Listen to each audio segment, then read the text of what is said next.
Mobile अथवा कोई भी इलेक्ट्रॉनिक उपकरण ले जाना सभी परीक्षार्थियों के लिए पूरी तरह से वर्जित किया गया है और जो भी परीक्षार्थी यदि इस प्रकार के कोई भी उपकरण ले जाते हुए पाए जाते हैं तो उनका न सिर्फ वह उपकरण जब्त कर लिया जाएगा बल्कि उनको परीक्षा से निष्कासित करते हुए उनको परीक्षा से वंचित भी किया जाएगा और उनके विरुद्ध में प्राथमिकी भी दर्ज कराई जाएगी।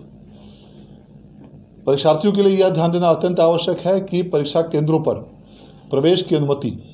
परीक्षा प्रारंभ होने के 10 मिनट पूर्व तक ही मिलेगी, अर्थात जो परीक्षा फर्स्ट सिटिंग में 9:30 बजे प्रारंभ होगी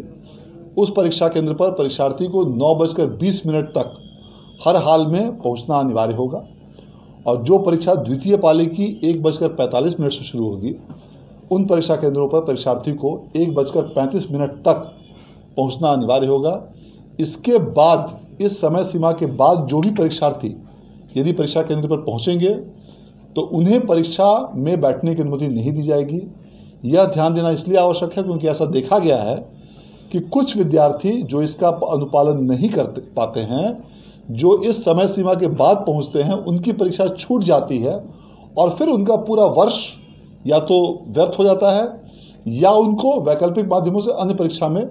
कंपार्टमेंटल या विशेष परीक्षा या अन्य जो भी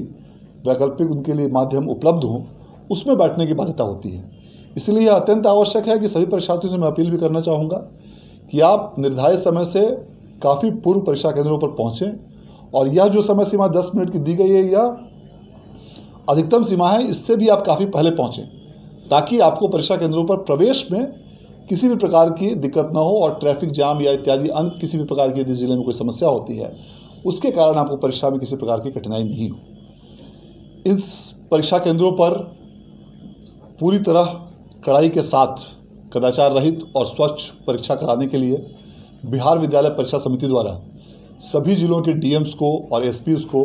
आवश्यक दिशा निर्देश निर्गत किए गए हैं और इसके आलोक में सभी जिलों में पर्याप्त संख्या में दंडाधिकारी, पुलिस पदाधिकारी और पुलिस बलों की प्रतिनियुक्ति इन सभी परीक्षा केंद्रों पर की गई है। इसके साथ ही सभी जिलों में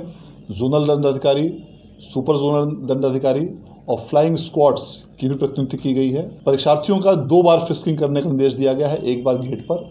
और दूसरी बार जब परीक्षार्थी बैठ जाएंगे परीक्षा केंद्रों पर उस समय पुनः परीक्षार्थियों की दोबारा जांच कराई जाएगी और 25 परीक्षार्थियों पर एक वीक्षक की व्यवस्था की गई है और ये वीक्षक उन परीक्षार्थियों के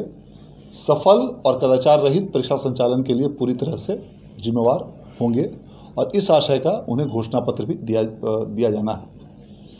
सभी परीक्षा केंद्रों पर संबंधित जिलों के संबंधित पदाधिकारियों द्वारा धारा 144 लागू कर दी गई है और इसके साथ साथ परीक्षा केंद्रों पर सीसीटीवी की भी व्यवस्था की गई है और प्रत्येक 500 परीक्षार्थियों पर वीडियो कैमरा की भी व्यवस्था की गई है और इसके अलावा परीक्षा केंद्रों के बाहरी भागों में भी